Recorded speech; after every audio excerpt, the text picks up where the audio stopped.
Yang ketiga adalah segera menjawab sholat.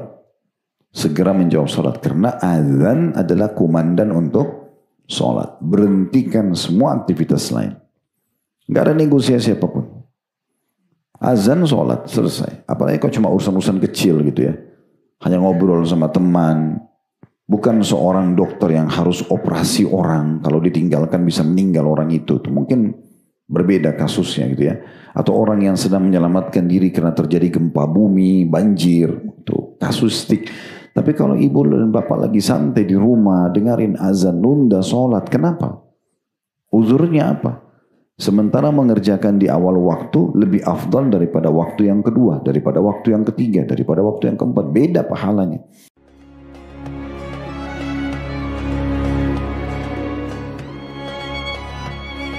Assalamualaikum warahmatullahi wabarakatuh. Alhamdulillah, tidak henti-hentinya kita selalu memuji dan memuja Allah dengan penuh keyakinan dalam hati. Tentunya Allah subhanahu wa ta'ala itu maha mendengar, maha melihat, maha mengetahui. Dia tahu kalau kita memujinya, dan dia pun benar dengan janjinya bahwasanya siapapun yang memuji dan bersyukur kepadanya maka akan ditambah nikmat-nikmat. Dan di antara nikmat yang tidak bisa luput dari kita adalah Allah masih memberikan kesempatan kita hidup di Ramadan ini. Dan semoga Allah mengikhlaskan niat kita dan memberikan kita Ramadan yang banyak ke depan, maksimal yang diberikan kepada hamba-hambanya yang soleh, tentu dengan keikhlasan dan juga maksimal dalam beribadah, kesempurnaan iman, ilmu dan juga amal saleh serta bertaubat dari dosa-dosa kita. Allahumma amin. Selanjutnya kita panjatkan salam hormat kita kepada utusan Allah Nabi besar Muhammad sallallahu alaihi wa ala alihi wa sahbihi wasallam, sebagaimana Allah telah perintahkan kita untuk mengucapkan salam hormat tersebut. Seperti biasa, bila Allah subhanahu wa ta'ala mudahkan di Rabu siang hari, biasanya pukul 13.00, tapi karena ini Ramadan tidak ada makan siang mungkin ya, jadi kita majukan di 12.30. Terlebih lagi duhur juga sekarang lebih cepat, maka sudah tepat kita mulai dengan 12.30, dan kita masih melanjutkan kitab sholat atau bahasan tentang sholat.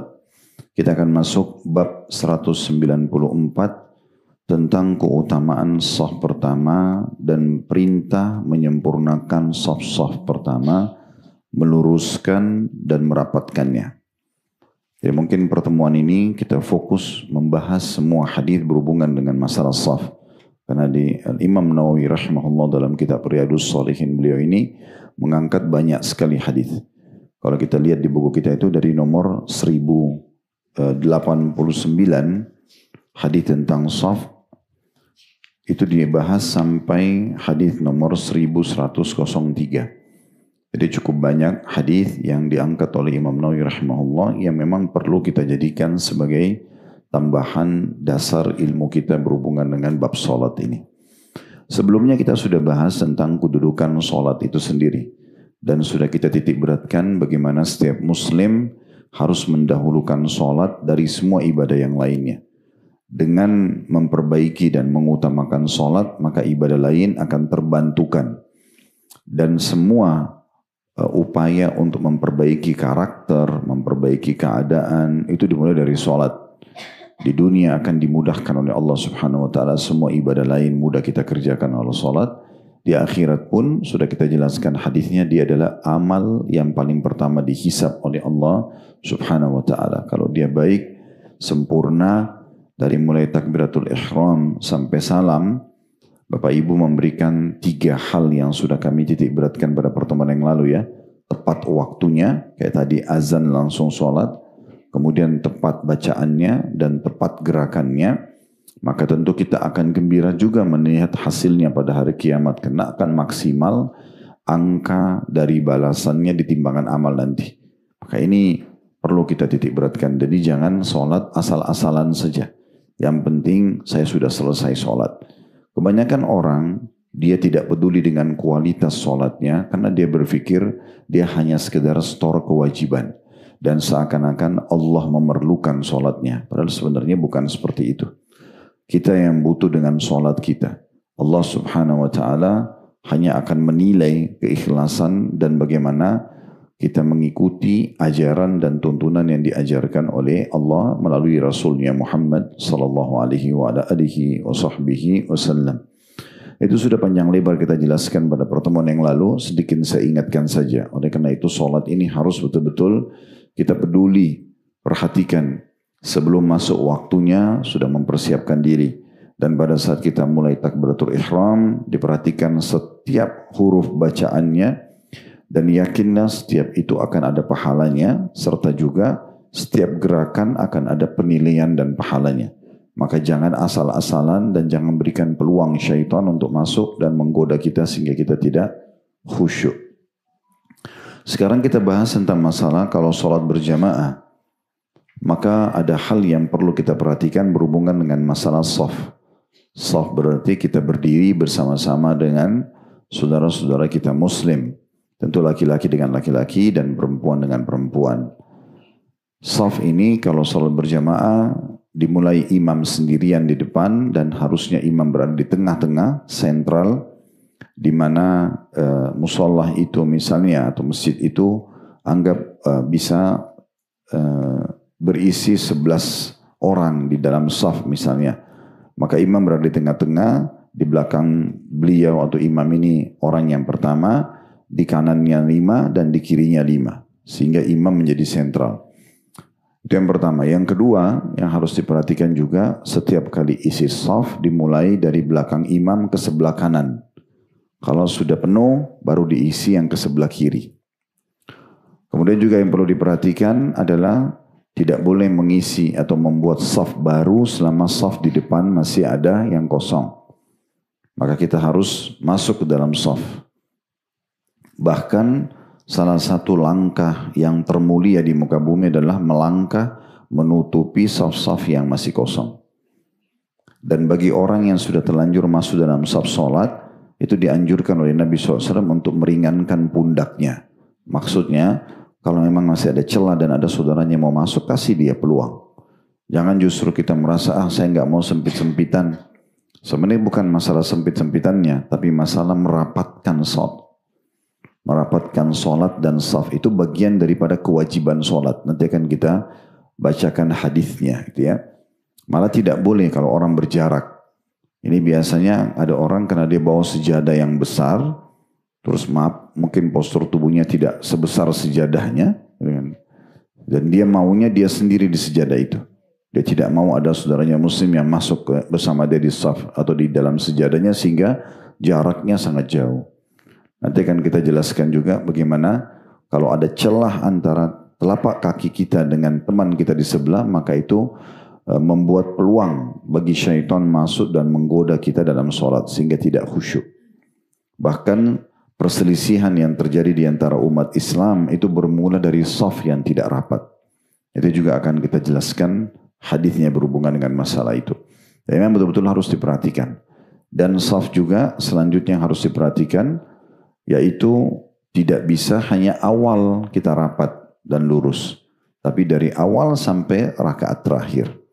Jadi bukan hanya di awal saja, sehingga kalau bangun dari sujud dari rakaat 1 ke rakaat kedua misalnya, lalu sudah tidak rapat lagi. Poin selanjutnya juga yang harus diperhatikan, yang dirapatkan adalah tumit dengan tumit. Tumit dengan tumit yang dirapatkan. Jadi tumit kita sama tumit teman dipertemukan. Sehingga orang kalau mengatur shaf, telapak kakinya itu bukan dibuka seperti ini, ya, tetapi telapak kakinya dihadapkan ke depan.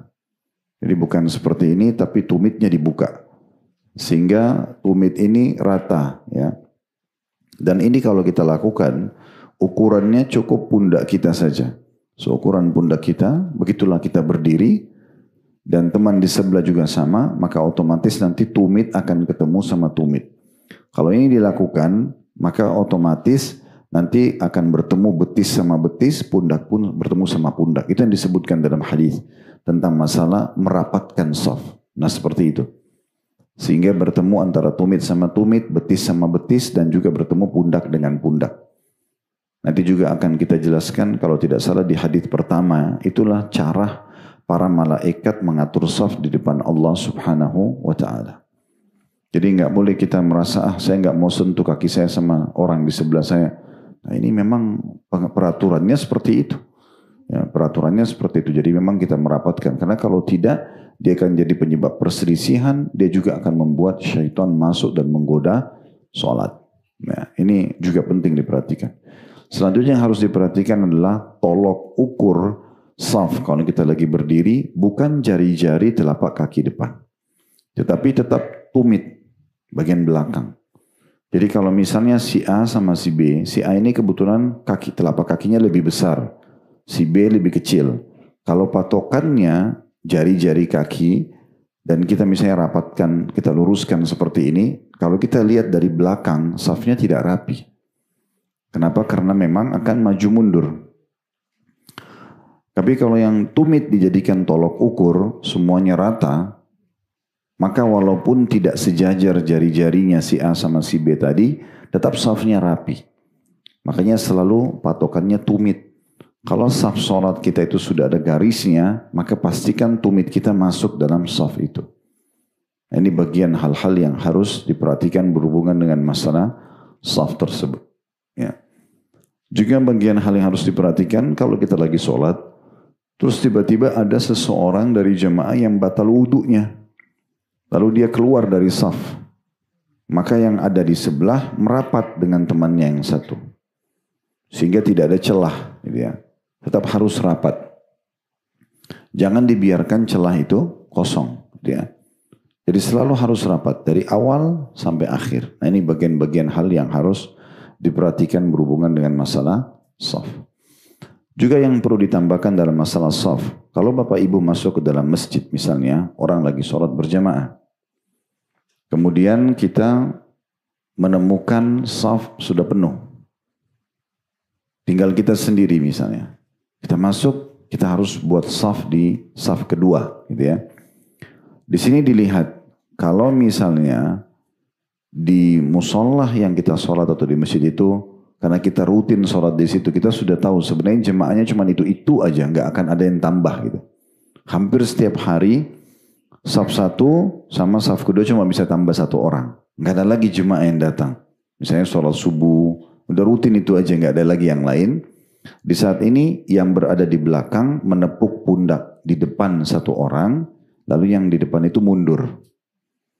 Dia menemani yang ada di saf kedua. Tapi ingat ya, kalau memang sudah tidak ada kemungkinan jemaah datang. Tapi kalau misalnya masih ada kemungkinan jemaah datang, maka kita sholat saya takbir. Nanti kan akan ada orang yang datang untuk mengisi di sebelah kanan dan kiri kita. Ya, jadi ini kalau tidak ada. Ya seperti itu. Ini beberapa hal yang perlu kita garis bawahi dalam masalah shaf sebelum kita mulai. Ya. Dan ini sangat penting untuk diperhatikan ya. Masalah pengaturan shaf itu. Dan saya pernah sampaikan mungkin di awal-awal kelas kita berapa tahun yang lalu ya. Di sini. Bagaimana ada seorang insinyur dari Jerman itu masuk Islam karena saf sholat. Dia kebetulan pulang dari proyeknya, bukan pulang, tapi dia sedang meninggalkan proyeknya karena dia pusing. Ada 5 orang mandor yang itu pun sudah 5 orang masih kacau balau, masih belum bisa rapi menyelesaikan pekerjaan seperti yang dia harapkan gitu ya. Akhirnya dia keluar dari proyek tersebut, kebetulan hari Jumat. Dan dia lihat di pinggir jalan umat Islam ada yang mengadakan sholat Jumat. Dan dia sempat terjebak macet dekat situ. Dengan hikmah Allah SWT. Lalu dia lihat umat Islam lagi sholat. Dan dia kagum melihat bagaimana satu orang imam mengucapkan satu instruksi. Allahu Akbar misalnya. Semuanya ikut. Tidak ada satupun yang melanggar. Begitu selesai ruku Allahu Akbar semuanya ikut. Gak ada yang melanggar, gak ada yang berani mendahului imam, gitu kan? Sampai salam. Maka di situ dia pun tersentuh dan dia mengatakan ini gak mungkin buatan manusia agama ini. Pasti ada sesuatu. Kok bisa serapi ini gitu? Apalagi umumnya kita tahu imam sama makmum tidak saling kenal, jarang yang saling kenal. Ada yang kenal tapi jarang. Gitu. Kok bisa dia sepatu itu? Maka dia mencari tahu tentang Islam sampai dia masuk Islam. Begitu juga terjadi di bulan Ramadan seperti ini. Beberapa tahun yang lalu seorang anak muda muslim mahasiswa di Amerika. Itu yang karena saf sholat membuat tetangganya dan teman kuliahnya beragama Katolik masuk Islam. Waktu dia lagi duduk melihat sholat Isya dan Tarawih si Muslim ini di apartemennya, di TV tentunya, kayak sekarang kita bisa lihat mungkin kalau kita menjelang sahur ya, jam 2, jam 1 malam biasanya itu mulai Tarawih di sana jam 9 malam, setengah 9 malam itu ya, mulai Isya. Intinya dia pas lagi duduk ingin menyaksikan sholat Isya dan sholat Tarawih itu, ada tetangganya dan teman kuliahnya orang Katolik bertamu ke rumah, ke unit dia, ke apartemen dia. Bel masuk, disambutlah, kemudian masuk dan akhirnya duduk sama-sama depan TV. Nah, si Nasrani ini juga melihat ke arah TV itu. Lalu dia bilang, itu masjid kalian ya? Kata si Muslim, iya. Terus terjadilah pembicaraan sederhana tanpa diatur sebelumnya yang membuat nanti si Katolik ini akan masuk Islam. Si Muslim mengatakan, apa kamu tahu berapa banyak jumlah orang yang sholat di situ? Karena kelihatan orang banyak sekali. Dia bilang, ya banyak, mungkin ratusan ribu. Kata si Muslim, itu jutaan jumlahnya. Karena kalau Ramadan, apalagi malam-malam ganjil, itu penuh sekali masjid ya. Sekarang Masya Allah makin ramai ya. Tahun 2030 itu Saudi mentargetkan Masjid Haram bisa menampung 30 juta jemaah. Ya, jadi perluasan terus dilakukan. Sekarang ini sudah banyak titik-titik yang dipakai saja, itu sholatnya masih sampai ke jalan-jalan gitu ya. Jadi kalau sekarang Ramadan begini, Bapak Ibu mau masuk sholat ke dalam masjid, mungkin 1 jam atau 40 menit sebelum azan itu mungkin sudah tidak bisa dapat tempat di dalam gitu ya. Jadi memang penuh sekali. Intinya kata si Muslim itu jumlahnya jutaan orang. Lalu kata si Muslim, kira-kira menurut kamu bagaimana caranya dan butuh berapa lama waktu untuk mengatur orang sebanyak ini? Kebetulan waktu itu antara azan dan iqamah. Jadi ada yang duduk, ada yang berdoa, ada yang ngobrol, masih ada yang jalan, ada yang sholat. Masing-masing orang dengan aktivitasnya antara azan dan iqamah. Kata si Nasrani ini, sulit sekali mengatur orang sebanyak ini. Maka kata Muslim, saya jamin kamu kurang dari setengah menit, semua ini bisa rapi dan patuh.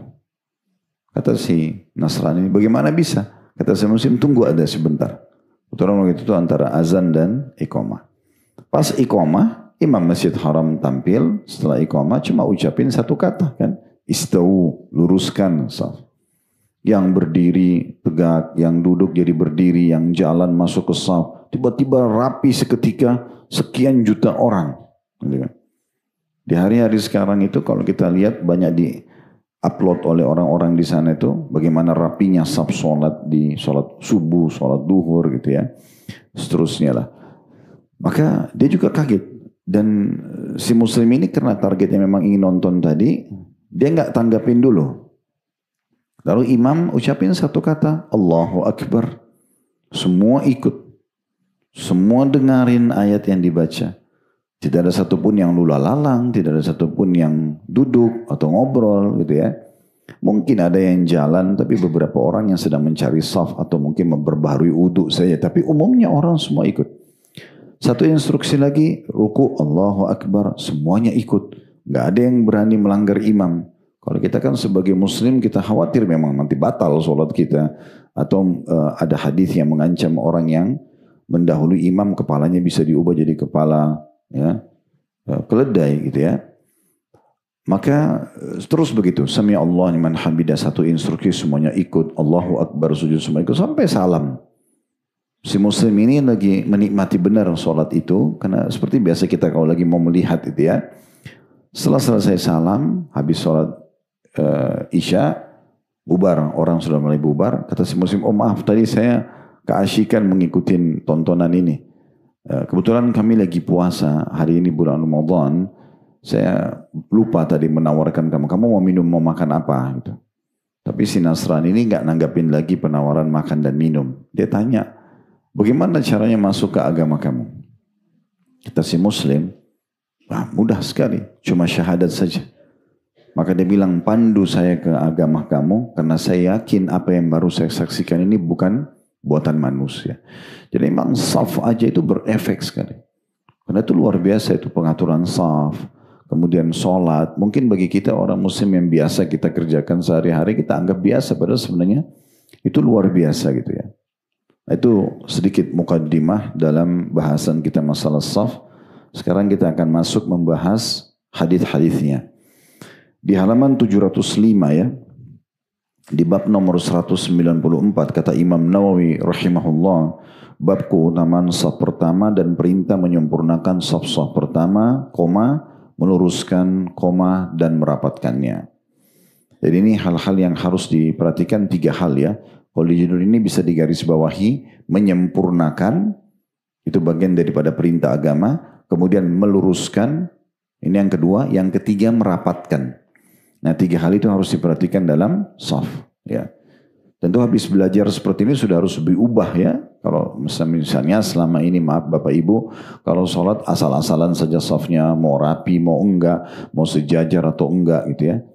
Nah ini masih sering terjadi sebenarnya. Ini kan bab-bab dasar dalam sholat ya. Harusnya setiap muslim faham. Tapi subhanallah masih banyak saja kita kalau masuk masjid atau lihat orang sholat. Bahkan satu keluarga pun seringkali mereka tidak sholat berjamaah atau tidak peduli dengan safnya gitu ya. Sayang sekali padahal ini bagian daripada kewajiban sholat dan kesempurnaan sholat. Nanti akan kita jelaskan hadisnya. Baik, jadi 3 hal ya. Tolong digarisbawahi di bab 194 ini. Masalah saf menyempurnakan, itu poin 1. Yang kedua meluruskan, itu poin 2. Dan yang ketiga merapatkan. Bertemu tadi saya bilang tumit dengan tumit, sehingga membuat betis sama betis bertemu, sehingga membuat tentunya ya pundak dengan pundak bertemu. Baik, hadis pertama dalam bab kita ini nomor 1089 dari awal belajar berbunyi dari Jabir bin Samurah radhiyallahu anhu, beliau berkata, kharaja alaina Rasulullah sallallahu alaihi wasallam faqala ala tasuffuna kama tasufful malaikatu 'inda rabbiha faqulna ya Rasulullah wa kaifa tasufful malaikatu 'inda rabbiha qala yutimmuna as-sufufal awwal wa yatarasuna fis saf. Rasulullah SAW keluar menemui kami, lalu kami pun maka beliau pun bersabda, tidakkah kalian bersaf sebagaimana para malaikat bersaf di sisi Rabb-nya? Maka kami pun bertanya, maksudnya para sahabat, wahai Rasulullah, bagaimanakah para malaikat bersaf di sisi Tuhan mereka? Kata Nabi SAW, mereka menyempurnakan saf-saf yang pertama dan merapatkan barisan. Diriwayatkan oleh Imam Muslim. Dari hadis ini seperti biasa kita langsung saja masuk ya untuk mengambil faedah-faedahnya. Yang pertama kedudukan Jabir bin Samurah radhiyallahu anhu. Ini sudah sering kita jelaskan di kelas hadis kita ini. Kalau ada seorang sahabat yang menceritakan kronologis kejadian hadis, maka itu kita sebutkan sebagai keutamaan beliau. Nah, di sini Jabir bin Samurah yang menceritakan kepada kita kan. Satu hari kami sedang kumpul, Rasulullah datang kemudian menyampaikan kepada kami dan terjadilah penyampaian hadis tersebut. Karena bisa saja Jabir radhiyallahu anhu langsung menyampaikan Rasulullah bersabda begini, tapi beliau menceritakan keadaan di saat itu. Mungkin bagi orang yang hadir di saat itu tidak membutuhkan informasi ini. Misalnya kita pas hadir di pengajian seperti ini lalu apa yang sedang kita, misalnya ada yang duduk pertama, ada yang masih sholat, ada yang nanti datang. Ini sesuatu yang tidak terlalu perlu untuk diceritakan karena kita semua saling tahu. Tapi kalau ini misalnya kita ceritakan pada orang yang tidak hadir, lalu kita mengatakan tadi itu pengajian kita mulai 12.30, tadi habis sholat, ada beberapa jemaah yang sudah duduk, ada yang baru datang. Misal contoh, Ustadz memulai dengan temanya masalah pembukaan dulu sebelum membahas judul dan isi hadis. Ini mungkin dibutuhkan oleh mereka. Karena mereka jadi punya tambahan informasi. Kayak sekarang kan kita jadi tahu ternyata hadis ini disebutkan oleh Nabi. Waktu Nabi keluar menemui para sahabat. Lalu beliau menawarkan, mau enggak kalian? Atau tahukah kalian bagaimana para malaikat mengatur saf mereka di depan Tuhan mereka? Maka para sahabat pun bertanya, bagaimana ya Rasulullah mereka mengatur saf? Lalu Nabi SAW sampaikan tentang masalah pengaturan saf tersebut. Jadi ini sebuah kedudukan sendiri. Makanya faedah pertama dari hadis kedudukan Jabir bin Samurah radhiyallahu anhum. Pelajaran yang kedua, pentingnya seorang guru menggunakan beberapa metode dan retorika dalam mengajar. Terkadang bisa langsung masuk ke poin bahasan. Terkadang butuh mungkin melemparkan sebuah pertanyaan. Terkadang mungkin ya malah memberikan peluang orang untuk bertanya. Terkadang mungkin ya memulai dengan sesuatu yang ringan misalnya. Nah seperti itulah. Di sini Nabi SAW menggunakan salah satu metode mengajar yang menarik, yaitu dengan cara kita Nabi SAW bertanya, apakah kalian mau tahu bagaimana para malaikat mengatur saf mereka di depan Tuhan mereka? Ini kan pertanyaan yang menarik. Sehingga menarik perhatian audiens untuk mau bertanya lebih jauh. Dan mau mempelajari lebih jauh. Karena yang mau disampaikan informasi penting. Nah seperti itulah. Kemudian yang ketiga yang bisa diambil, bahwasanya para malaikat pun mereka mengatur saf-saf mereka di hadapan Tuhan Allah Subhanahu wa taala. Dan di sini disebutkan tentang ciri mereka kalau berdiri di hadapan Allah Subhanahu wa taala. Mereka memenuhi saf dulu, sudah penuh baru mereka dan rapat semuanya, baru pindah buat saf yang kedua penuh, kemudian baru saf yang ketiga penuh, begitu seterusnya sampai saf yang terakhir. Ini pelajaran yang ketiga. Pelajaran yang keempat, pentingnya kita mengatur saf sebagaimana para malaikat mengatur saf. Dalam hadis ini disebutkan dua ciri khasnya. Yutimmuna as-sufufal awwal, mereka menyempurnakan dulu saf. Kalau masih ada kosong diisi dulu, kemudian baru dikatakan wa yatarasuna fis saf. Lalu mereka merapatkan lagi. Jadi sudah masuk di saf, penuhin dulu, habis itu mereka rapatkan. Kalau masih ada celah diisi lagi. Sampai betul-betul penuh, baru yang kedua, baru yang ketiga, baru selanjutnya. Nah seperti itu. Jadi itu beberapa pelajaran yang bisa kita ambil dari hadis yang pertama kita. Ya, hadis yang pertama ya. Baik, selanjutnya hadis kedua dalam bab kita, yaitu hadis nomor 1090. 1090. Ya. Baik, hadis nomor 1090 dari awal belajar ini urutan nomor 2 dalam bab kita, berbunyi dari Abu Hurairah radhiyallahu anhu, bahwasanya Rasulullah sallallahu alaihi wasallam bersabda, la ya'lamun nasu ma fi nida'i was-saffil awwal thumma lam yajidu illa yastahimu alaihi lastahamu. Artinya seandainya orang-orang mengetahui keutamaan yang ada pada azan dan saf pertama, kemudian mereka tidak bisa mendapatkannya kecuali dengan melakukan undian, niscaya mereka akan melakukan undian. Ya, kalau tadi hadis yang pertama diriwayatkan Muslim, kalau ini muttafaqun alaih atau disepakati oleh Bukhari dan Muslim, dua orang ya. Kalau muttafaqun alaih sudah pernah kita jelaskan, itu istilah dalam ilmu hadis ya, bahwasanya disepakati oleh Bukhari dan Muslim. Dari hadis ini kita ambil pelajaran yang pertama, kedudukan azan itu sendiri. Hadis ini pernah disinggung di bab azan ya, tapi saya ingatkan kembali.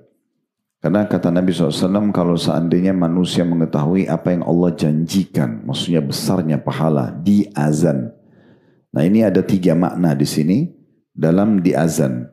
Yang pertama itu menjadi muazzin. Ya. Kalau seandainya orang tahu keutamaan menjadi muazzin, nah itu maknanya ya. Karena muazzin pernah kita jelaskan juga keutamaannya. Mereka adalah orang yang paling tinggi lehernya di hari kiamat, maksudnya paling dikenal gitu ya. Orang yang paling mulia di sisi Allah Subhanahu wa taala. Belum lagi muazzin panen pahala semua orang yang sholat. Karena dia yang panggil hayya 'alas shalah, hayya 'alal falah gitu kan. Karena dalam saf sholat itu yang paling besar pahalanya muazzin. Karena dia yang panggil. Baru imam, baru kemudian orang-orang yang mengajak orang lain sholat dan berada di saf pertama, baru kemudian orang yang datang sholat umumnya. Ada level-level pahalanya. Kemudian yang kedua, makna daripada kalau seandainya manusia tahu apa yang Allah janjikan di azan, selain jadi muazzin, yaitu kedua, menjawab dan mengucapkan seperti apa yang diucapkan oleh muazzin. Kan sudah pernah kita jelaskan di bab azan itu, kata Nabi SAW, kalau kalian dengarkan muadzin mengumandangkan azan, maka ucapkan seperti yang diucapkan gitu kan. Allahu Akbar, Allahu Akbar. Kita juga bilang Allahu Akbar, Allahu Akbar. Ini sudah pernah kita ingatkan Bapak Ibu sekalian ya. Jadi kalau lagi dengar azan di mobil, kebetulan dengar radio, dengar azan, maka berhenti sebentar dari aktivitas. Walaupun mobil tetap jalan. Jawab azan itu. Karena menjawabnya bagian daripada ibadah. Pahalanya besar sekali, hanya menjawab. Dan itu hitungannya sebentar. Ya. Dalam riwayat lain, ucapkan seperti yang diucapkan, kecuali di hayya ala salat dan hayya ala falah, ucapkan la hawla wa la quwata illa billah. Dan kata Nabi SAW, kemudian setelah itu bacalah salawat kepadaku, karena siapa yang membaca salawat kepadaku, maka Allah akan mengucapkan salam atau salawat kepadanya 10 kali. Lalu mintalah untukku al-wasilah, karena dia adalah sebuah tempat yang terbaik di surga. Tidak akan dimiliki kecuali satu orang saja, dan aku berharap aku pemiliknya. Siapa yang meminta wasilah untukku, dia akan mendapatkan syafaatku. Kan salah satu doa habis azan, ati Muhammadanil wasilata wal fadilah. Wasilah itu istana paling mewah di surga. Itu hanya untuk satu orang saja. Ini kalau kita bahasakan mungkin tanda kutip ini persaingan nabi-nabi. Kita nggak bisa masuk situ. Makanya Nabi minta kita umatnya, ayo minta untuk saya wasilah. Siapa yang minta wasilah untukku, maka dia akan dapat pertolonganku, akan masuk surga nanti. Gitu ya. Tapi saksi bahasan kita yang sedang kita titik beratkan adalah menjawab seperti apa yang diucapkan oleh muadzin. Gitu ya. Ini yang kedua. Yang ketiga adalah segera menjawab salat. Segera menjawab salat. Karena azan adalah komandan untuk salat. Berhentikan semua aktivitas lain. Nggak ada negosiasi apapun. Azan, sholat, selesai. Apalagi kalau cuma urusan-urusan kecil gitu ya. Hanya ngobrol sama teman. Bukan seorang dokter yang harus operasi orang. Kalau ditinggalkan bisa meninggal orang itu. Mungkin berbeda kasusnya gitu ya. Atau orang yang sedang menyelamatkan diri karena terjadi gempa bumi, banjir. Itu kasustik. Tapi kalau ibu dan bapak lagi santai di rumah, dengerin azan, nunda sholat. Kenapa? Uzurnya apa? Sementara mengerjakan di awal waktu lebih afdal daripada waktu yang kedua, daripada waktu yang ketiga, daripada waktu yang keempat. Beda pahalanya. Dan tidak bisa diulangi. Misalnya tadi duhur nih, ada orang dengar azan dia tunda. 20 menit, 15 menit ditunda. Sebenarnya dia bisa sholat di awal waktu. Begitu azan bisa sholat. Maka itu beda pahalanya dengan orang yang sholat di awal waktunya. Beda pahala orang yang dapat takbiratul ihram imam dengan orang yang tidak dapat takbiratul ihram, dapatnya satu rakaat pas ruku misalnya. Beda dengan orang yang masbuk 1 rakaat, beda dengan orang yang masbuk 2 rakaat. Dan seterusnya, beda orang yang ketinggalan sholat jamaah awal. Walaupun nanti dia sholat jamaah yang kedua. Tapi beda pahalanya. Dan masalahnya tidak bisa diperbaikin. Gak bisa kita minta, ya Allah tolong kembalikan waktu. Saya ingin ikut di rakaat pertama. Gak bisa. Maka harus jeli ya. Ini nanti yang membedakan derajat kita di surga. Kalau dosa Bapak Ibu sekalian, orang buat dosa 50 tahun, 30 tahun. Dia tobat nasuha, misalnya 50 tahun buat dosa. Tahun 51 dia tobat nasuha, bersih dosanya. Sudah selesai. Dia bisa lepas dari hukuman, dia bisa memperbaiki keadaannya. Oke, tetapi amal soleh nggak bisa. Sekali luput misalnya, kita tadi subuh nggak sholat tepat waktu, misalnya kita telat ketiduran, nggak bisa kita perbaiki. Dan akan beda pahala kita dengan orang yang sholat tepat waktu. Selesai. Makanya peluang ibadah ini harus jeli, nggak bisa terulang. Ada kesempatan sedekah, ada kesempatan minta doa antara azan iqamah, ada kesempatan sholat di awal waktu, jangan ditunda, karena nggak bisa terulang. Sedekah saja kalau kita lihat orang miskin, jangan bilang nanti aja deh di depan. Belum tentu kita ketemu lagi orang di sana. Mungkin sedekah itu adalah amal terakhir kita. Mungkin berapa langkah ke depan kita meninggal dunia. Mungkin sholat itu yang akan kita kerjakan, sholat terakhir kita, dari mana kita tahu. Makanya Nabi SAW kadang-kadang sebelum takbiratul ihram jadi imam, beliau mengatakan, Sallu sholatal muwadda'ah.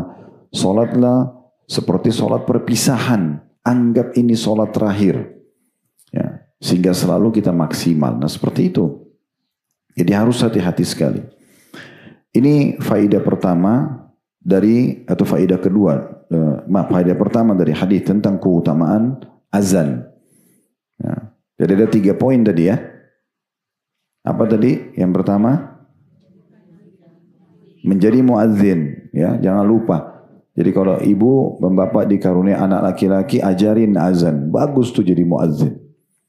Apalagi kalau diajar dilantunkan suaranya indah, bagus jadi muadzin. Sebutkan keutamaan-keutamaannya, gitu ya.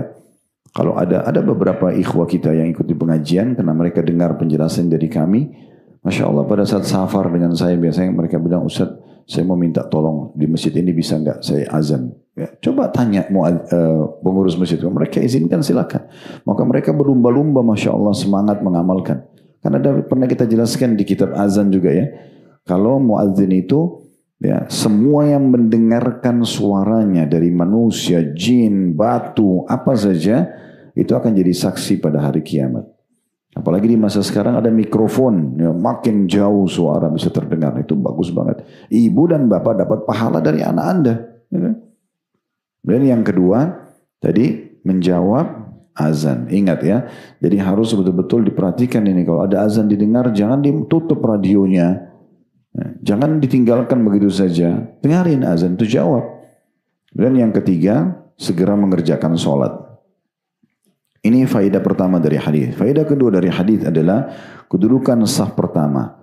Dan di sini tentunya lebih fokus kepada laki-laki. Karena laki-laki lebih ditekankan untuk sholat berjamaah di masjid dan ditekankan untuk hadir di saf pertama. Ya, tekankan selalu itu ya. Saya kalau bawa anak-anak ke masjid selalu saya tekankan itu. Saf pertama, saf pertama. Bahkan kalau saya jadi imam ada musola dekat kantor kami, kalau anak-anak ada yang saya bawa, maka saya selalu, tentu anak laki-laki, saya selalu mengatakan, saya bilang abati lihat harus di saf pertama ya, maka harus di saf pertama. Habis sholat boleh main, tapi harus hadir di saf pertama, sambil kita sebutkan keutamaan, sehingga mereka berlumba-lumba untuk itu. Ini soalnya penting sekali ya, jangan dianggap remeh, karena banyak orang tidak penting masalah saf pertama, yang penting masuk sholat, udah selesai. Bahkan seringkali saf pertama itu kosong, sampai iqomah. Ya. Ini kalau kita masuk di Masjid Haram, Masjid Nabawi, ini susah sekali kita dapat ini. Karena jauh sebelumnya orang sudah penuh, orang berebut semua. Gitu kan. Nah, kita harus paham masalah ini. Nah, ini poin penting tentang masalah saf pertama. Kemudian pelajaran yang ketiga adalah besarnya balasan yang Allah janjikan pada azan dan saf pertama ini sampai digambarkan, dikiaskan gitu ya, dikasih gambaran. Kalau seandainya mereka tidak bisa dapat jadi muazzinnya, atau jawab azan tadi, atau segera mengerjakan sholat, atau hadir di saf pertama bagi laki-laki, tidak bisa mereka dapat kecuali mereka harus berundi, berlumba-lumba, maka mereka akan melakukannya. Nah ini saking besarnya gitu pahalanya ya. Kemudian hadis nomor 3 dalam bab kita, dan ini 1091 dari awal belajar, berbunyi dari Abu Hurairah radhiyallahu anhu bahwa Rasulullah sallallahu alaihi wasallam bersabda, khairu sufufi rijali awwaluha wa syarruha akhiruha wa khairu sufufin nisa'i akhiruha wa syarruha awwaluha. Sebaik-baik saf laki-laki adalah yang pertama dan seburuk-buruknya adalah yang terakhir. Sedangkan sebaik-baik saf wanita adalah yang terakhir dan seburuk-buruknya adalah yang pertama, diriwayatkan oleh Imam Muslim.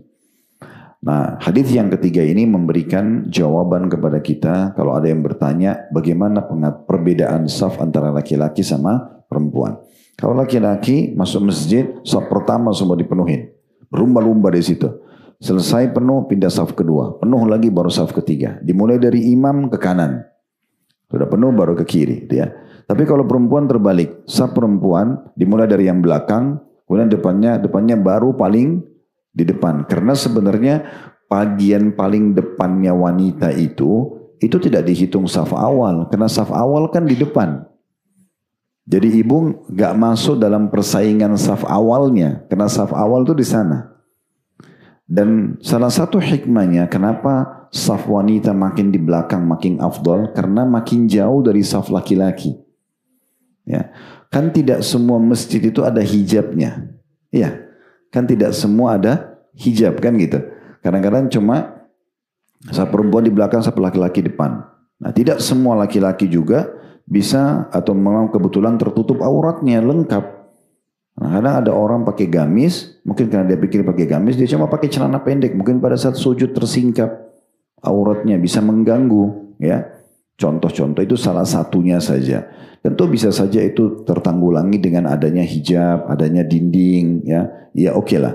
Tapi ini salah satunya. Kalau sampai salah satu hikmahnya kenapa perempuan lebih baik di belakang, agar dia tidak terlalu dekat dengan saf laki-laki itu. Nah itu diantara hikmahnya. Baik, dari hadis ini kita ambil pelajaran. Yang pertama, adanya anjuran dan penekanan agar laki-laki selalu mengejar saf-saf yang pertama. Berarti ini menandakan mereka harus datang awal waktu. Nah gitu ya. Lebih cepat datang waktu. Sebelum bab 194 ini, kita sempat menjelaskan di bab sebelumnya tentang keutamaan sholat berjamaah. Dan sudah kami titik beratkan, tolong Bapak Ibu sekalian, sholat ini dikhususkan. Azan misalnya jam 12:07 kalau kita sekarang. Jadi jam 12 kurang 10 itu sudah wudu, sudah siap-siap. Azan itu sudah berdiri di saf. Nah gitu. Jadi nggak ketinggalan menjawab muazzin, nggak ketinggalan saf yang pertama, nggak ketinggalan doa antara azan iqamah, nggak ketinggalan sholat qobliyah, nggak ketinggalan takbiratul pertama imam. Coba 5 keutamaan hilang begitu saja kalau orang nanti azan baru mau wudu. Antri lagi.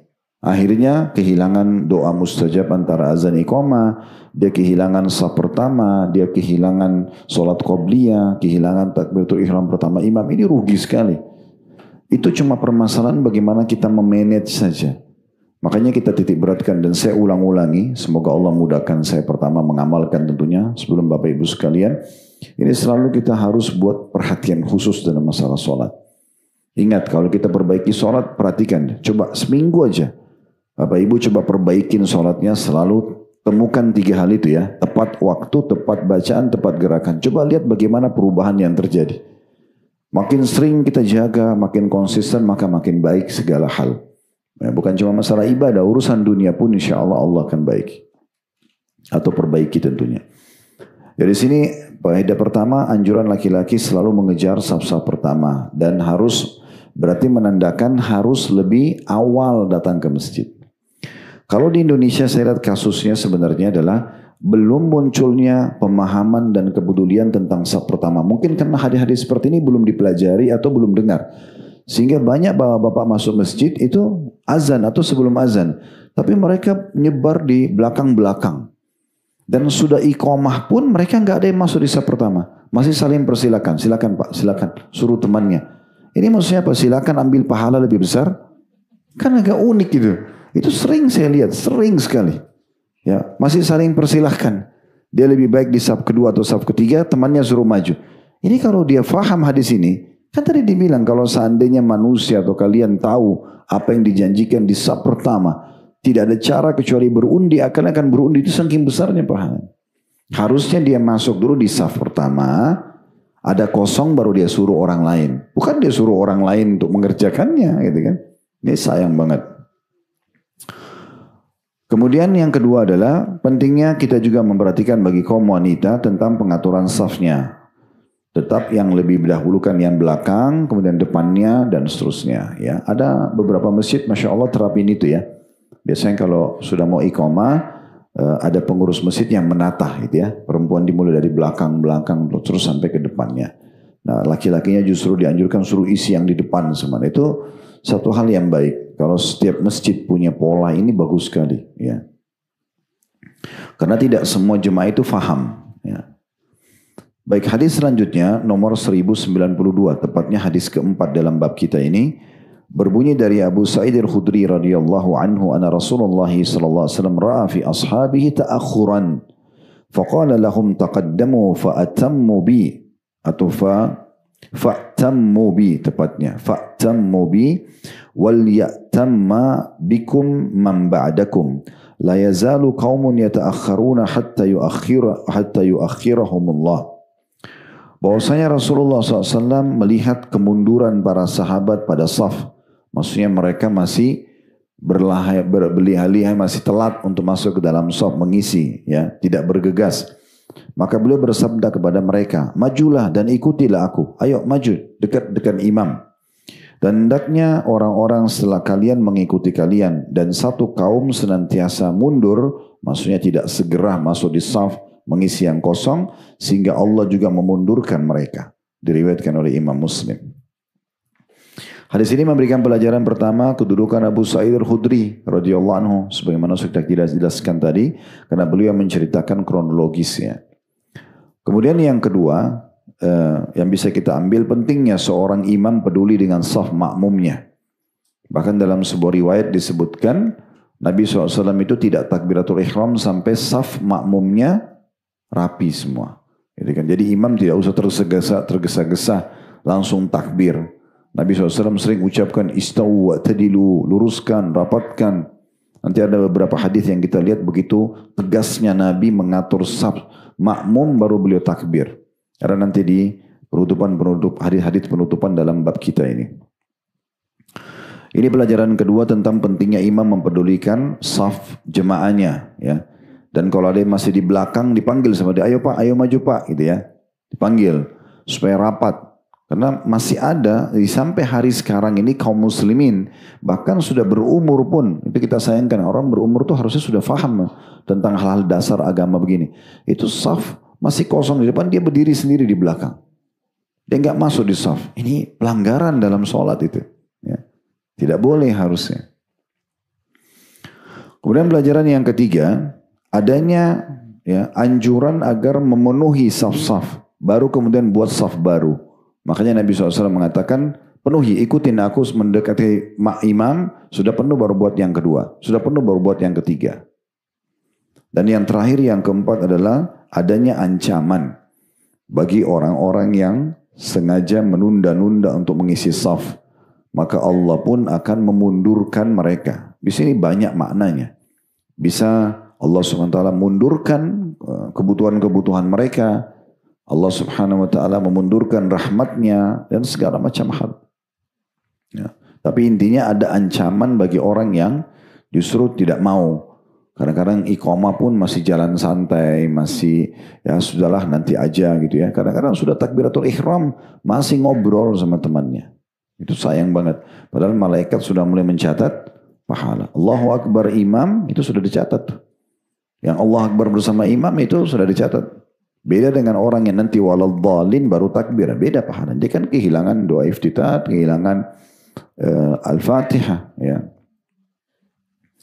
Hadis kelima dalam bab kita dan ini urutan 1093 dari awal belajar berbunyi dari Abu Mas'ud radhiyallahu anhu, beliau berkata, karena Rasulullah sallallahu alaihi wasallam yamsahu manakibana fi shalah wa yaqul istawu wa la takhtalifu fatakhtalifa qulubukum liyaliyani minkum ulul ahlami wan nuha thumma alladhina yalunahum thumma alladhina yalunahum.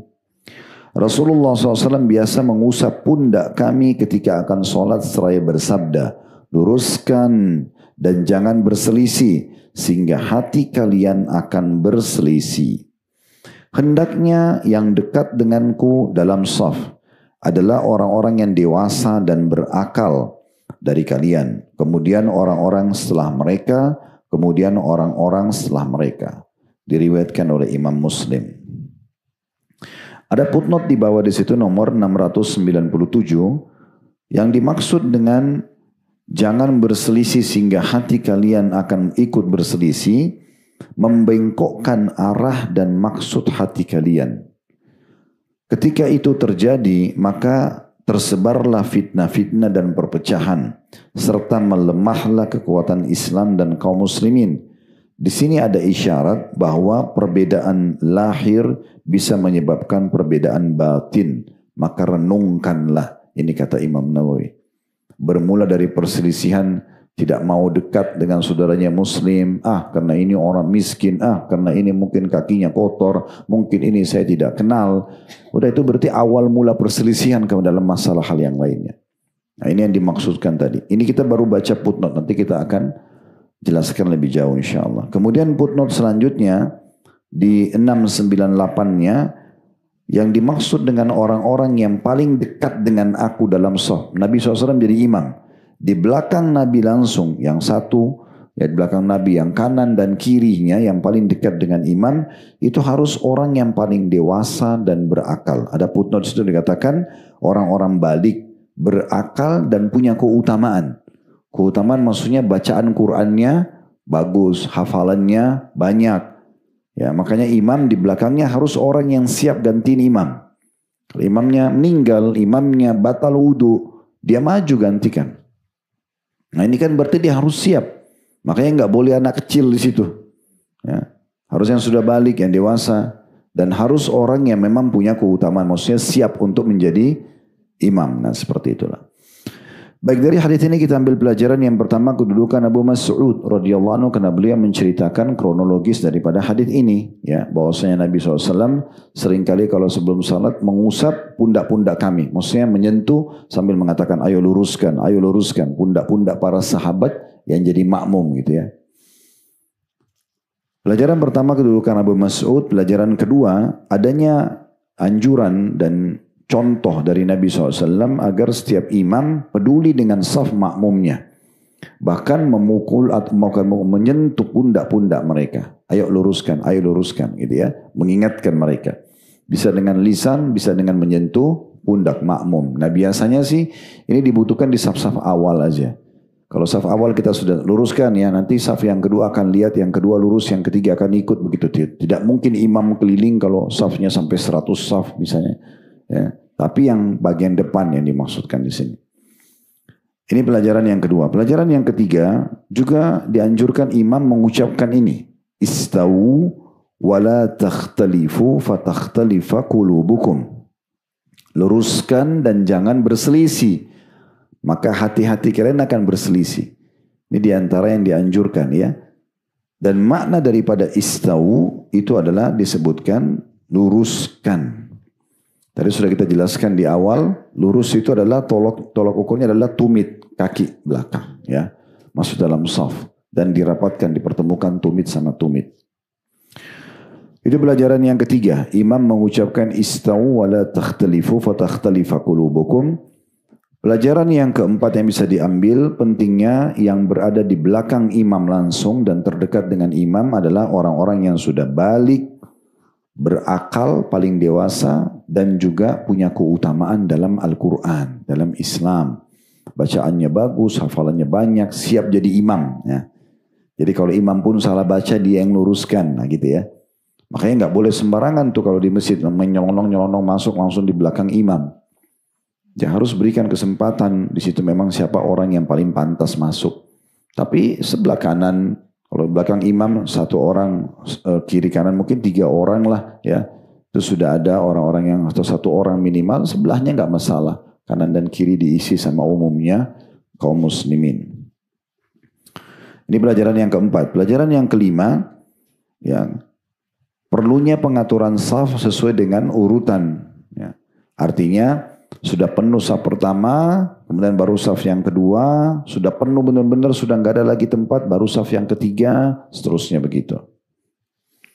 Baik, hadis selanjutnya nomor 1094. Ini hadis yang ke-6 ya, yang kita pelajari pada siang ini. Berbunyi dari Anas radhiyallahu anhu, beliau berkata Rasulullah SAW bersabda, "Sawwu sufufakum fa inna taswiyatis saffi min tamamis shalah." Luruskan saf kalian, karena meluruskan saf termasuk kesempurnaan solat. Hadis riwayat Bukhari Muslim. Dan dalam riwayat Bukhari, fa inna taswiyatas sufufi min iqamatis solat. Karena meluruskan saf termasuk menegakkan solat. Dua buah riwayat ini memberikan pelajaran kepada kita. Yang pertama tentunya adanya anjuran agar imam mengucapkan ini juga. Ya, sawwu sufufakum. Luruskan saf kalian. Luruskan saf kalian. Kalau perlu diulang-ulangi. Ya. Saya kadang-kadang kalau mengimami saya bahkan ulangin. Saya mengatakan misalnya sawwu sufufakum atau istau. Saya terjemahkan lagi. Luruskan safnya. Masing-masing bertanggung jawab dengan safnya. Tumit bertemu dengan tumit. Kita ingatkan. Jadi nggak boleh imam itu tidak faham tentang fikih ini ya. Langsung saja main takbiratul ihram. Dia tidak mau tahu safnya jemaahnya rapi atau tidak. Gitu. Nah ini makanya diucapkan ini. Dianjurkan imam ucapin. Dan pengucapannya ini ada tambahannya. Sawu sufuwakum fa inna tasfiyatus saf min tamamis shalah. Karena meluruskan saf itu termasuk kesempurnaan salat. Apa maknanya? Kalau saf kalian tidak rapi, tidak lurus, berarti tidak sempurna loh pahalanya. Nah, ya. Akan ada yang kurang di situ. Kalau dalam riwayat yang lain yang keduanya, fa inna taswiyatus sufufi min iqamatis shalah. Ini lebih tegas lagi. Karena merapitkan dan merapatkan shaf bagian daripada menegakkan salat. Maksudnya kewajiban salat itu. Ini berarti hukumnya bukan pilihan tapi wajib. Nah, ini bukan pilihan tapi wajib. Jadi imam bisa memilih ucapan-ucapan ini ya. Kalau tadi riwayat nomor 1093, istau wa la takhtalifu fatakhtalifa qulubakum, luruskan dan jangan berselisih karena itu akan membuat hati kalian berselisih. Riwayat nomor 1094, sawu sufufakum, luruskan saf kalian, fa inna tasfiyatis saffi min tamamis shalah, karena meluruskan saf bagian daripada kesempurnaan salat. Riwayat Bukhari di bawahnya, fa inna taswiyatas sufufi min iqamatis shalah, karena meluruskan saf adalah bagian daripada mendirikan sholat itu sendiri atau kewajiban dalam sholat itu sendiri. Baik, selanjutnya hadits nomor 1095. Dari Anas radhiyallahu anhu, ini hadits berarti yang ke-6, yang ke-7 ya. Yang ke-7 yang kita pelajari. Nomor 1095 dari awal belajar berbunyi dari Anas radhiyallahu anhu, beliau berkata, uqimatis salatu fa'aqbala alaina Rasulullah sallallahu alaihi wasallam biwajhi faqala aqimu sufufakum wa tarasu fa inni arakum min wara'i dhahri. Iqamat salat telah dikumandangkan, lalu Rasulullah SAW menghadap kepada kami dengan wajah beliau seraya bersabda, luruskan dan rapatkan saf-saf kalian, karena sesungguhnya aku dapat melihat kalian dari balik punggungku. Diriwayatkan oleh Bukhari dan dengan lafadznya dan Muslim dengan maknanya. Dalam riwayat Bukhari yang lain, wa kana ahaduna yulziku ya. Yulziku mankibahu bimankibi sahibihi wa qadamahu biqadamihi. Dan masing-masing dari kami merapatkan pundaknya dengan pundak temannya dan kakinya dengan kaki temannya. Riwayat ini memberikan pelajaran kepada kita. Yang pertama adalah kedudukan Anas radhiyallahu anhu karena beliau menceritakan kepada kita hadis ini. Kemudian pelajaran yang kedua, pentingnya imam sekali lagi mengucapkan kata-kata ini dengan tujuan meluruskan dan merapatkan saf makmumnya sebelum takbiratul ihram. Riwayat ini ada ya berbeda lafadznya, yaitu aqimu sufufakum wa tarasu.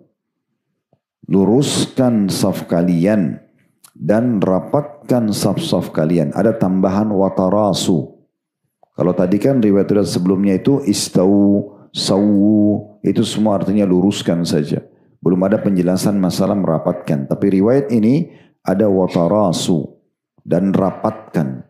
Tempelkan kaki dengan kaki. Nah, makanya di riwayat Bukhari yang di bawah tadi disebutkan bahwasanya para sahabat mengatakan kami di masa Nabi SAW itu kalau sudah masuk dalam shaf kami pertemukan pundak sama pundak dan kaki sama kaki.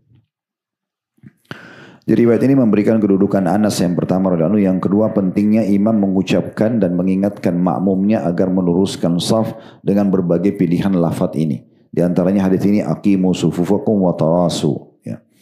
Pelajaran yang ketiga bahwasanya Nabi SAW diberikan mukjizat oleh Allah Subhanahu Wa Taala. Beliau lagi sholat bisa lihat orang di belakang. Tidak semua orang bisa, ini untuk Nabi Muhammad SAW saja. Jadi makanya beliau kalaupun lagi sholat, beliau bisa lihat kalau ada sahabatnya yang miring-miring safnya, atau yang keluar dari saf, atau ada saf yang kosong sekali dengar, Nabi bisa lihat.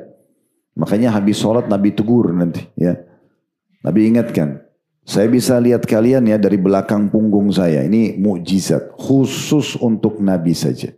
Tidak semua imam bisa begitu. Ya.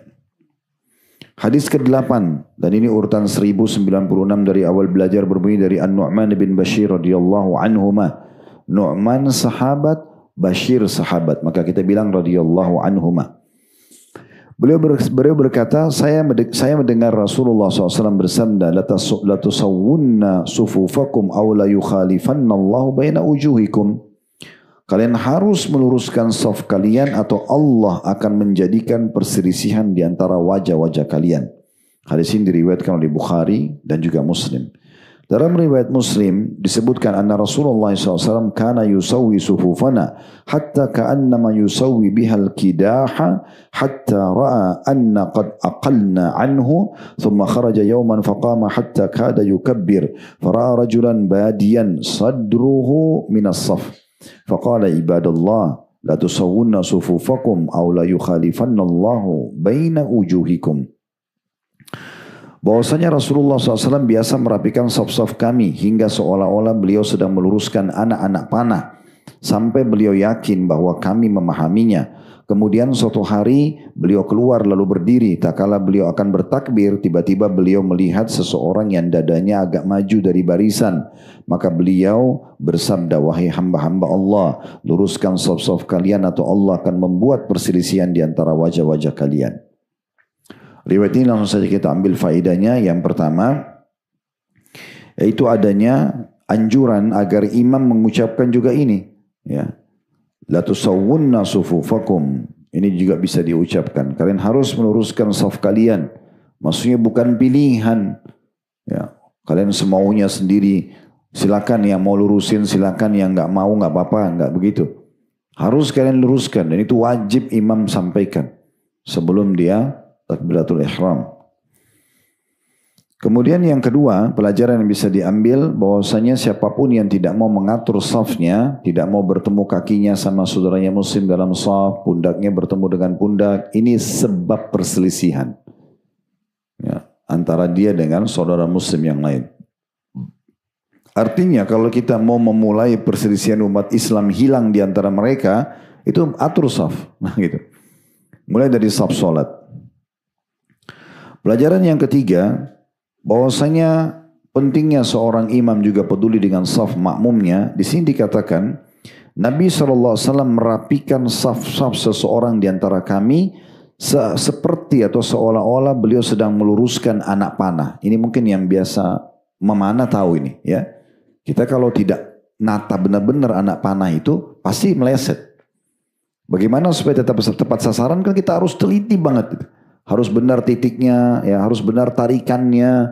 Baru kemudian kita lepaskan tepat sasaran juga ya. Dalam kondisi kita konsentrasi. Nah baru Nabi SAW mengatur saf itu sampai seperti itu. Seperti mengatur anak panah yang mau dilepaskan dari busurnya. Nah ini menandakan bahwasanya pentingnya seorang imam peduli sekali dengan saf makmumnya. Ya. Dan di sini dikatakan sampai beliau yakin bahwa kami memahaminya. Nabi ulangi terus sampai sahabat ikut, sampai betul-betul dikerjakan gitu ya. Kemudian pelajaran yang keempat yang bisa diambil, bahwasanya bolehnya seorang imam menegur kembali makmumnya. Ya, kalau misalnya dia sudah bilang luruskan, rapatkan, orang sudah mulai rapi-rapi nih, walaupun dia sudah mau takbir, dia masih punya kesempatan untuk balik, dia lihat lagi. Kalau ada orang yang tidak mau ikut, ditegur sama dia. Bapak yang di ujung sana tolong rapikan. Itu yang Nabi SAW lakukan dalam hadis ini. Ternyata ada satu Arab Badui datang, dia lebih maju, dadanya lebih maju dari sahabat yang lain. Ya, maka Nabi langsung ingatkan. Nabi mengatakan kalian harus meluruskan saf kalian. Kalau tidak, Allah akan buat perselisihan di wajah-wajah kalian. Maksudnya kalian akan berselisih, tidak akan ketemu dalam konsep apapun. Karena saf kalian sendiri kalian tidak rapikan. Kemudian selanjutnya hadis nomor 1097. Ya. Berarti hadis ke-9 ya. Dari Al-Bara' ibn Azib radhiyallahu anhu beliau berkata, karena Rasulullah SAW yatakhallalu as-saffa min nahiyatin ila nahiyah, yamsahu sudurana wa manakibana, wa yaqul la takhtalifu fatakhtalifa qulubukum, wa kana yaqul inna Allah malaikatu yusalluna ala sufufil awal. Rasulullah SAW biasa memasuki celah-celah saf dari salah satu arah ke arah yang lainnya sambil mengusap dada dan pundak kami seraya bersabda, janganlah berselisih karena hati kalian akan bengkok. Dan beliau bersabda, sungguhnya Allah dan malaikatnya bersalawat kepada saf-saf yang pertama. Hadis riwayat Abu Dawud dengan sanad hasan. Riwayat ini langsung kita ambil faidah kedudukan Al-Bara' ibn Azib radhiyallahu anhu karena beliau menyampaikan kepada kita hadis ini. Pelajaran yang kedua, pentingnya seorang imam selalu peduli, ini diulang-ulangi, dengan rapi dan rapatnya saf makmumnya. Sampai di sini Nabi contohkan boleh jalan di antara saf. Bukan hanya di tempat imamnya. Di sini dikatakan Nabi SAW, Rasulullah SAW memasuki celah-celah saf dari satu arah ke arah yang lainnya. Gitu kan? Sambil mengusap dada dan pundak, sahabat mengatakan luruskan, jangan berselisih, luruskan, kamu, ini, itu ya. Diluruskan seperti itu. Saking pentingnya. Itu sebelum sholat, sebelum menghadap kepada Allah subhanahu wa ta'ala. Pelajaran ketiga yang bisa diambil, bahwasanya pentingnya imam mengucapkan kata-kata ini, la takhtalifu fatakhtalifa qulubukum. Ini tadi sudah disebutkan di riwayat ya, di nomor 1093 ya. Jangan kalian berselisih agar hati-hati kalian juga tidak berselisih. Ini pelajaran yang ketiga ya. Pelajaran yang keempat yang bisa diambil, bahwasanya Allah subhanahu wa ta'ala dan para malaikatnya bersalawat kepada orang-orang yang ada di saf awal. Ini berarti keutamaan saf-saf awal. Yang dimaksud dengan bersalawat berarti Allah akan tambahkan rahmatnya buat mereka. Kalau salawatnya malaikat, maksudnya malaikat akan berdoa kepada Allah agar diberikan tambahan rahmat. Jadi ini keutamaan saf-saf awal. Hadis selanjutnya nomor 1098 berarti hadis ke-10 ini ya. Dari Ibnu Umar radhiyallahu anhu bahwa Rasulullah SAW bersabda, aqimus sufuf wa hadu bainal manakib wa suddul khalal walinu bi aidi ikhwanikum wa la tadharu furujati lisyaitan wa man wasala saffan wasalahu Allah wa man qata'a saffan qata'ahu Allah. Luruskan saf kalian ya. Sejajarkan pundak, isi semua celah dan bersikap lembutlah terhadap tangan saudara-saudara kalian, dan jangan biarkan ada celah celah untuk syaitan. Barang siapa yang menyambung saf, maka Allah akan menyambung hubungan dengannya, dan barang siapa yang memutus saf, maka Allah juga akan memutus hubungan dengannya. Hadis riwayat Abu Dawud dengan sanad sahih. Dari hadis ini kita ambil pelajaran yang pertama, pentingnya seseorang muslim peduli dengan safnya, meluruskannya, mensejajarkan dada atau pundak dengan pundak, menutup semua celah-celah ya. Tumit tadi dengan tumit telapak kaki sehingga bertemu betisnya, bertemu pundaknya. Ini dijaga dari saf pertama sampai terakhir. Dan juga di sini ada perintah untuk meringankan buat teman-teman. Maksudnya yang mau masuk dalam saf. Jangan begitu ada orang mau masuk makin kita sikut dia supaya tidak masuk atau tidak mau kasih tempat. Nah, selama ada tempat silahkan. Kalau kadang-kadang ada orang yang faham itu, dia sentuh pundak kita supaya kita merapat. Kasih dia tempat, kasih tempat, nggak masalah. Makin rapat maka makin bagus gitu ya. Ini pelajaran pertama yang bisa diambil tentang pentingnya seseorang peduli dengan safnya. Dengan tadi metode-metode yang sudah dikatakan, diluruskan safnya, sejajarkan pundak, tutup semua celah-celah ya. Sehingga tidak ada celah antara kaki dengan kaki, misalnya pundak dengan pundak, lengan dengan lengan, dan juga berlemah lembut dengan saudara yang mau masuk dalam saf. Serta juga adanya masih di faedah pertama, tidak membiarkan celah buat syaitan. Nah ini yang tadi sempat kita singgung di awal, kalau ada celah antara kaki kita sama teman kita di sebelah atau pundak sama pundak teman di sebelah, berarti ada celah syaitan bisa masuk.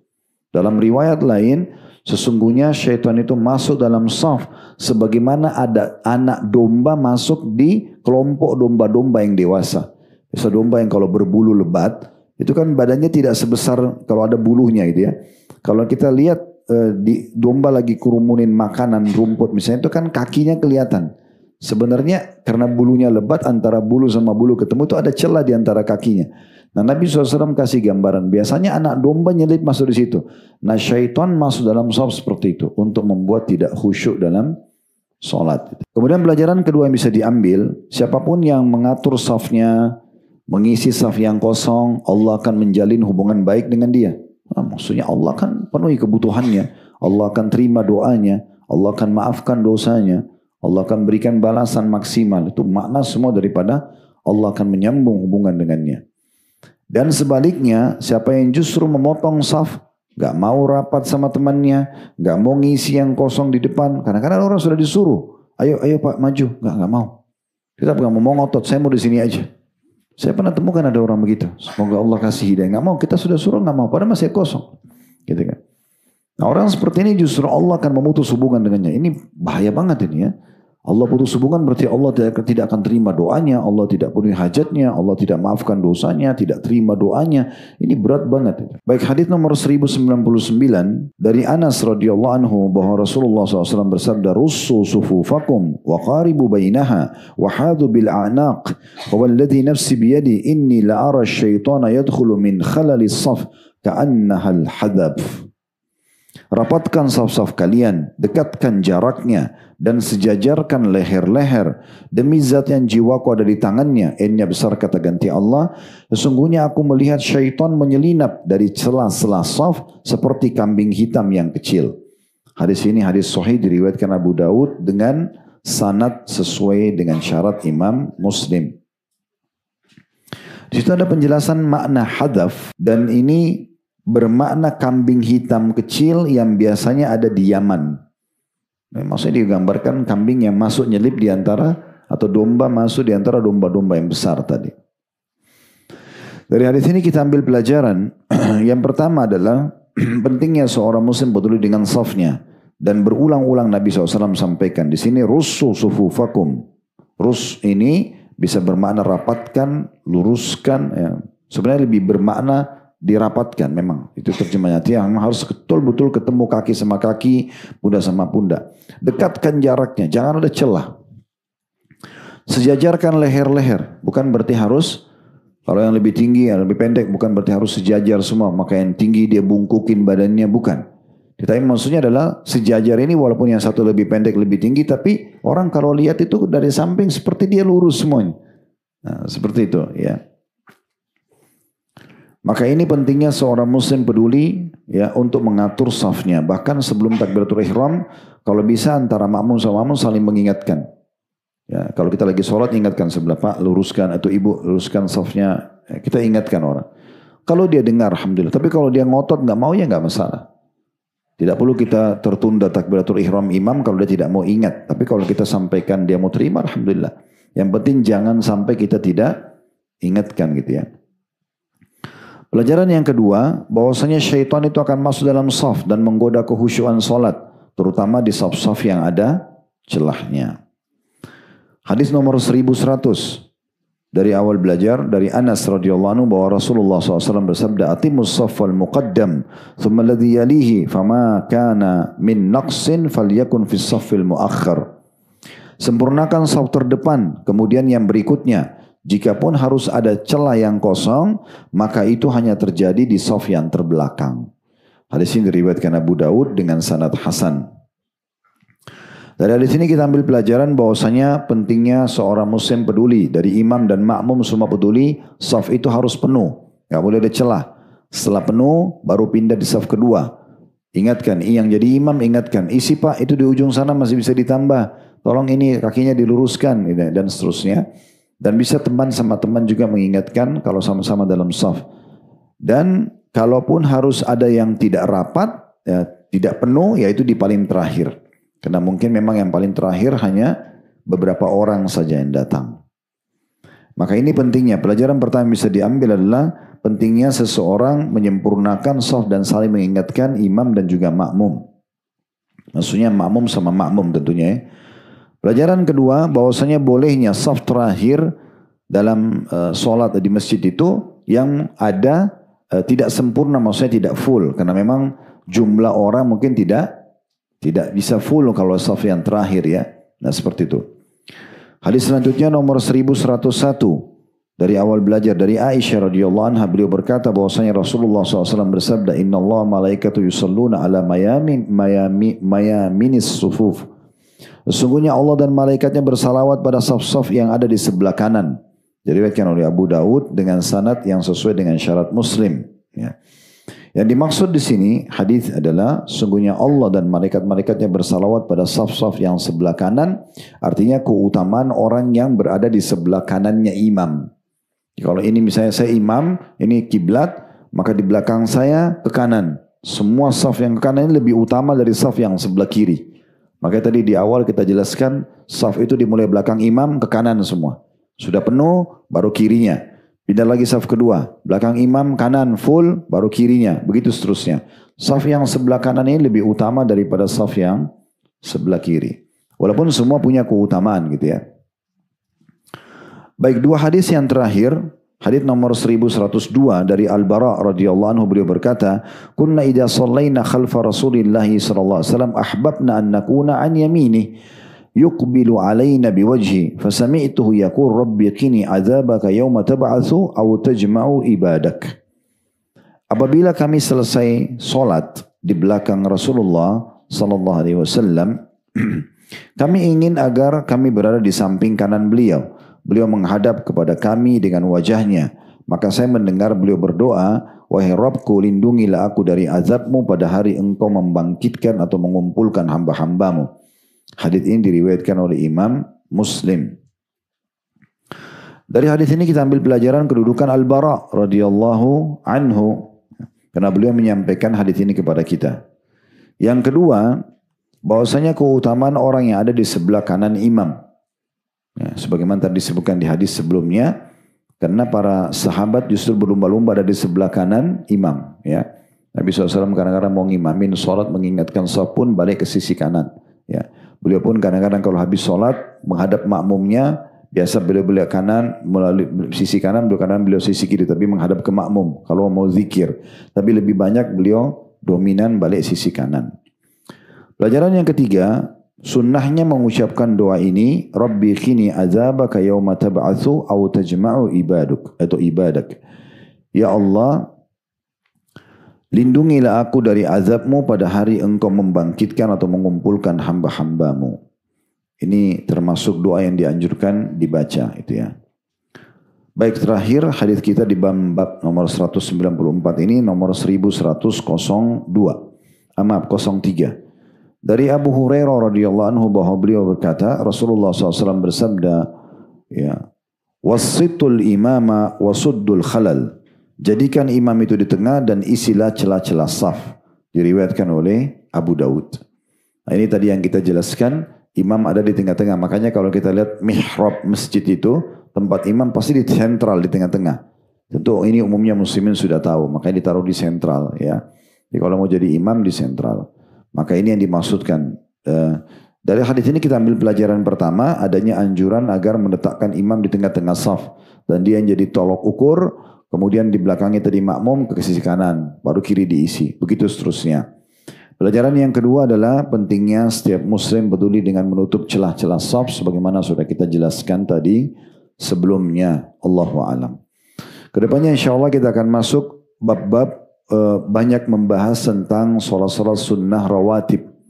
Sunnah-sunnah yang dikerjakan sebelum dan sesudah sholat wajib ya.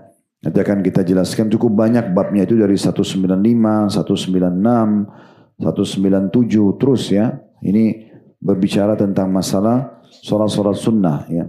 Itu kalau tidak salah sampai di bab nomor 209. Jadi nanti dari bab 195 sampai 209 itu bicara tentang sholat-sholat sunnah. Nanti akan kita bahas itu tentunya insya Allah pada kesempatan yang akan datang. Dan setelahnya di 210 itu khusus membahas masalah Jumat. Masalah Jumat, Allahu a'lam. Semoga Allah mudahkan kita untuk mengamalkan ilmu yang kita sudah dapatkan. Dan juga Allah memudahkan kita mengisi hari-hari kita di Ramadan ini dengan maksimal beribadah kepadanya. Dan diberikan pahala yang sempurna. Dan semoga kita termasuk hamba-hambanya yang paling banyak mendapatkan peluang-peluang pahala, rahmat, pengampunan bulan Ramadan ini. Dan diberikan Ramadan-Ramadan yang banyak ke depannya.